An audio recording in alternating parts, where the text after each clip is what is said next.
गांव में एक गरीब आदमी रहता था जिसका नाम रामू था। दिन रात मेहनत करता, लेकिन फिर भी इतना नहीं कमा पाता कि अपने बच्चों को भरपेट खिला सके। घर की हालत खराब थी, पत्नी के आंसू और बच्चों की भूख देखकर उसका दिल टूट जाता। एक दिन वह गरीबी से तंग आकर जंगल की ओर चला गया। चलते चलते थककर एक बड़े पेड़ के नीचे बैठ गया और रोते हुए आसमान की ओर देखकर बोला, हे ईश्वर, अगर मेरी सुनते हो तो मेरी मदद करो। अब यह जीवन बोझ बन चुका है। तभी वहां अचानक एक नन्ही बच्ची आई। उसका चेहरा दिव्य प्रकाश से चमक रहा था। उसने रामू से पूछा, बाबा, आप इतने दुखी क्यों हो? रामू ने आंसू भरी आंखों से अपनी पूरी कहानी सुना दी, गरीबी, भूख और बेबसी की दास्तान।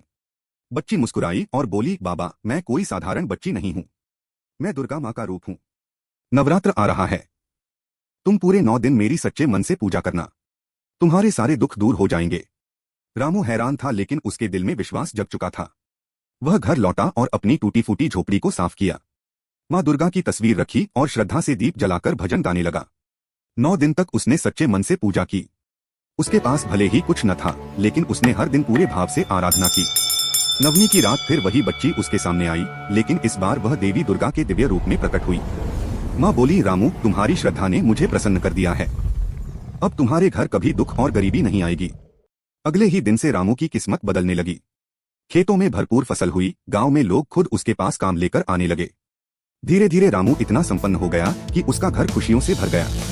उसके बच्चों के चेहरे पर मुस्कान लौट आई और पत्नी की आंखों से आंसू गायब हो गए।